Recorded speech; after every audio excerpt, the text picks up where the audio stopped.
Հոգեառուցքաբանությունը գիտություն է ձևավորված բժշկության, հոգեբանության, հոգեբուժության խաչմերուկում։ Հոգեառուցքաբանության նպատակն է քաղցկեղով հիվանդ պացիենտների, նրանց հարազատների եւ բուժանձնակազմի հոգեբանական հակազդումների ուսումնասիրությունը, ինչպես նաեւ աջակցությունը քաղցկեղի բուժման բոլոր փուլերում։ Հոգեառուցքաբանության պատմության զարգացումը ոչ միայն գիտական զարգացում է, այլ նաեւ բժշկության մեջ մարդու նկատմամբ վերաբերմունքի փոփոխության պատմություն։ Հոգեառուցքաբանության զարգացման ճանապարհը ուղղակիորեն կապված է թե պատմության ընթացքում ինչպես է ձևափոխվել քաղցկեղի նկատմամբ վերաբերմունքը։ Մինչև 20-րդ դարի առաջին կեսերը քաղցկեղը համարվում էր մահացու հիվանդություն եւ ընկալվում էր որպես անբուժելի եւ անհասկանալի հիվանդություն։ Պացիենտներին իրենց ախտորոշման հայտնելը համարվում էր առանձնակի դաժանություն, այս լռությունը կոչվում էր սպիտակ սուտ եւ համարվում էր ընդունելի պրակտիկա։ Քաղցկեղով հիվանդների հարազատները նույնպես խուսափում էին ախտորոշումը հայտնել շրջապատին, քաղցկեղի շուրջ ստիգմայից ելնելով, ամոթի, մեղքի զգացումից ելնելով, նույնիսկ քաղցկեղի վարակիչ լինելու վախից ելնելով։ Իրավիճակը փոխվեց 20-րդ դարի երկրորդ կեսին, երբ բժշկության զարգացումը մեծ թափ հավաքեց, վիրաբուժական մեթոդների բարելավումը, անեստեզիայի հայտնաբերումը, ճառագայթային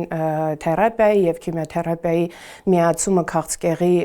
բուժմանը, իրավիճակը կտրականապես փոխեցին եւ շրջադարձային եղավ հատկապես այն պահը, որ 1948 թվականին գրանցվեց մանկական լեյկեմիայի առաջին բուժման դեպքը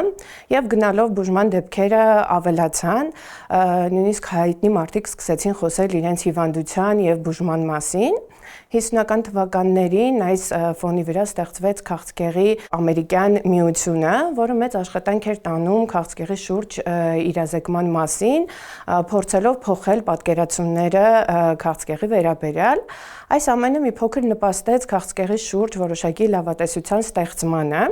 Բժշկությունը արդեն կարող էր ազդարարել, որ քաղցկեղը կարող է բուժվել։ Այս ամենին զուգընթաց սկսեց փոխվել նաև պացիենտի դերը։ 60-ական թվականներին լուրջ քննարկումներ սկսեցին, թե արդյոք պետք է պացիենտին ասել իր ախտորոշման մասին, թե ոչ,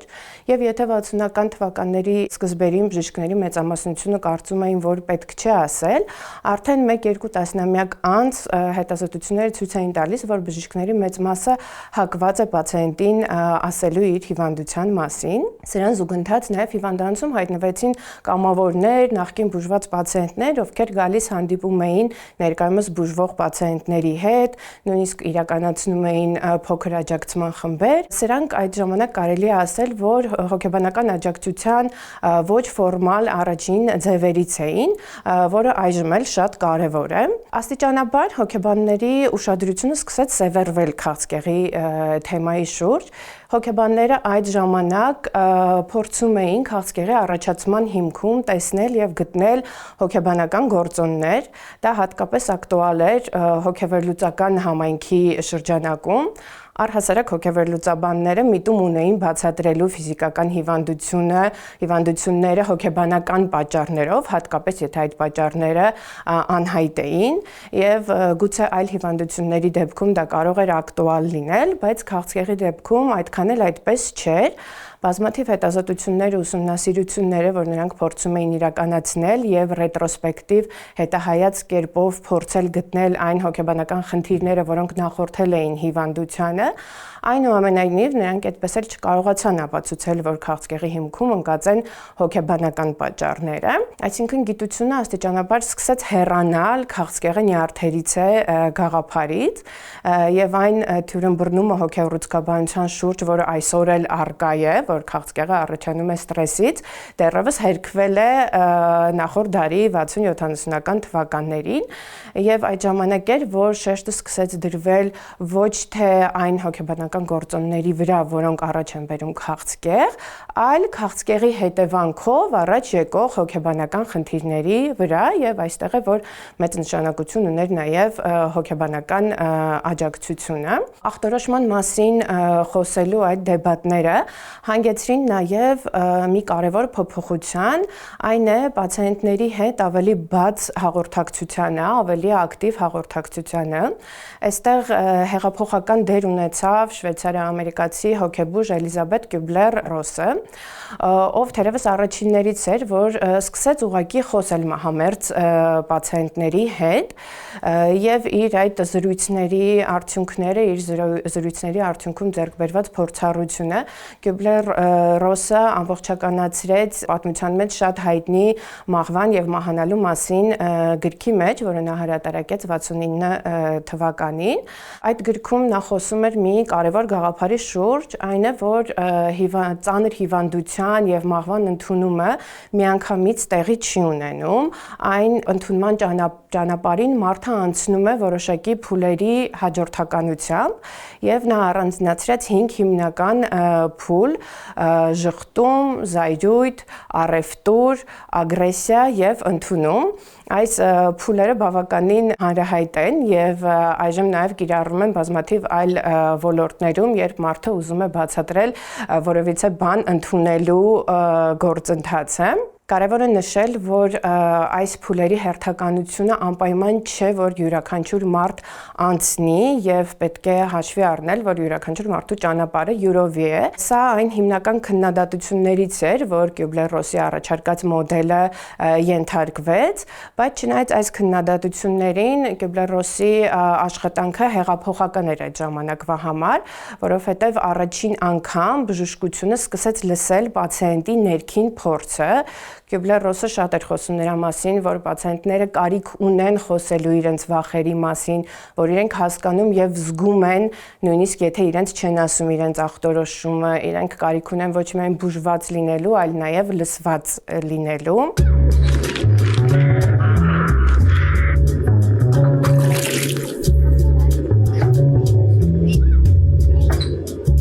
Որպես հոգեառուցքաբանության ձևավորման կարևոր նախադրյալ, նաև կուզեմ խոսել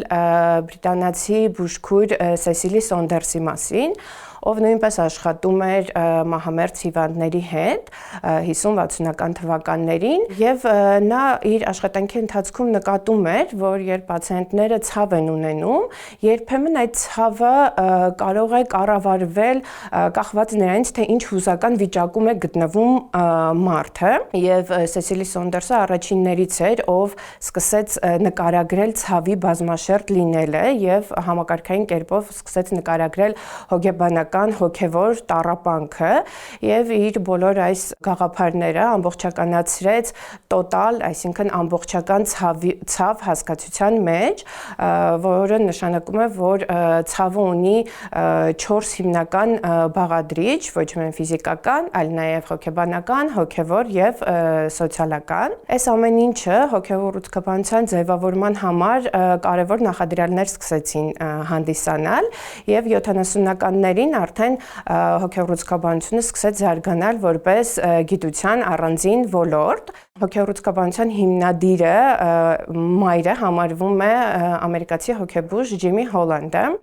ով շատ կարևոր նշանակություն ունեցավ ոլորտի զարգացման համար, նա առաջիններից էր, որ բարձրաձայնեց, որ քաղցկեղի բուժումը ամբողջական չի կարող լինել, եթե մարդու հուզական վիճակին աջակցություն չի տրվում։ 1977 թվականին Նյու Յորքի Memorial Sloan Kettering հիվանդանոցում Ջիմի Հոլանդը հիմնադրեց քաղցկեղի առաջին հոգեբուժական ծառայությունը, եւ սա շատ կարևոր քայլ էր, որովհետեւ սրանով հոգեբանական աջակցություն դարձավ քաղցկեղի բուժման ստանդարտ եւ այժմ էլ այս մոդելը կիրառվում է ամբողջ աշխարհում։ Ջիմի Հոլանդը 89 թվականին հրատարակեց նաեւ իր քաղցկեղի մարդկային կողմը գիրքը, որը առաջին հերթին հենց պացիենտների համար էր նախատեսված։ Այս գիրքը կարծես պացիենտի հետ զրույց լինի, իհարկե այն նաեւ շատ կարեւոր է մասնագետների համար։ Այս գիրքը հանդիսանում է հոգեառուցքաբանության կարեւոր հիմնական օրինաքարերից մեկը։ Հոգեառուցքաբանության զարգացման մեջ կարևոր քայլ էր նաև վարքային մոտեցման առաջ բերումը, այսինքն չնայած նրան, որ մասնագետները արդեն գտել էին, որ հոգեբանական գործոնները նշանակություն չունեն քաղցկեղի առաջացման մեջ, այնուամենայնիվ մասնագետները սկսեցին նկատել, որ հոգեբանական գործոնները ազդում են բուժման ընթացքի վրա։ Օրինակ, եթե մարդը ունի դեպրեսիա, հետևաբար ունի նաև մոտիվացիայի ցածր մակարդակ, որոշակի կոգնիտիվ եւ վարքային եւ հուզական արգելակվածություն, ավելի հավանական է, որ ինքը քիչ ենթարկվի բժշկի ցուցումներին, ավելի հավանական է, որ օրինակ խախտի իր դեղորայքի ընդունման ռեժիմը կամ նույնիսկ ընդհատի իր բուժումը, չհավատալով օրինակ բուժման լավ ելքին, եւ սա ազդում է եւ բուժման ընթացքի վրա եւ նաեւ հետեւաբար բուժման արդյունքների վրա։ Կուզեմ նաեւ մի փոքր խոսել քաղցկեղի հոգեբանական ասպեկտի վերաբերյալ այլ թյուրըմբռնումների վերաբերյալ, մեկի գլխավորի մասին խոսեցինք, այն է, որ քաղցկեղը առաջանում է ստրեսից, չնայած որ ստրեսը ընդհանուր առմամբ ազդում է մարդու առողջության վրա, բայց քաղցկեղի առաջացման անմիջական պատճառ չի հանդիսանում։ Մյուս թյուրըմբռնումը, որ շատ կա այս ոլորտում, որ քաղցկեղից բուժվող մարդը պիտի միշտ լինի ուժեղ եւ լավատես, դրանից է կախված բուժման հաջողությունը։ Սա բավականին մեծ բեռ է գցում պացիենտի վրա, որովհետև բնական է, որ մարդը կարող է ունենալ իր բուժման ընթացքում որոշակի բացասական հույզեր եւ շատ կարեւոր է, որ այդ բացասական հույզերը արտահայտելու հնարավորություն ունենա եւ այս հույզերի արտահայտումը առողջ գործընթաց է։ Ջիմի Հոլանդը նույնիսկ այս պարտադրական լավատեսությունը իր գրքում կոչում է տոքսիկ թունավոր լավատեսություն, որովհետև համարում է, որ ճնշելով բացասական հույզերը, որը մարդը ունենում է, իհարկե այդ հույզերը ոչ միտեղ չեն կորում եւ կուտակվում են եւ կարող են բեռ հանդիսանալ հետագայում մարդու համար եւ այլ ավելի վնասել։ Ինչպես նաեւ հույզերի արտահայտման անհնարինությունը բերում է նաեւ որոշակի մեկուսացման եւ մարդը կարծես մենակ է մնում իր վախերի եւ իր մտքերի հետ։ Մյուս թյուրըմբռնումը, որ կա, հոգեբանը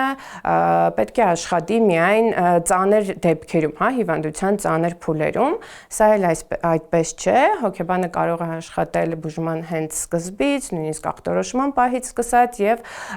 կախված չէ հիվանդության ծանրությունից։ Մյուսը, որ ճշմարտությունը մարդուն վնասակար կարող է լինել, ոչ ճիշտ տրամադրված ինֆորմացիան միանշանակ օգնում է հարմարման գործընթացին։ Մյուս թյուրըմբռնումը, որ քաղցկեղ ունեցող պացիենտը անպայման պիտի դիմի հոգեբանին, սա էլ այդքան այդպես չէ, քանի որ հոգեբանական ծառայությունը պարտադրական ծառայություն չէ եւ իհարկե քաղցկեղ ունեցող մարդը իր բուժման ընթացքում որոշակի պահի կարող է ունենալ հոգեբանական դժվարություն եւ հոգեբանը կարող է մեծ աջակցություն իհարկե տրամադրել, բայց մարդը կարող է նաեւ այդ աջակցությունը գտնել օրինակ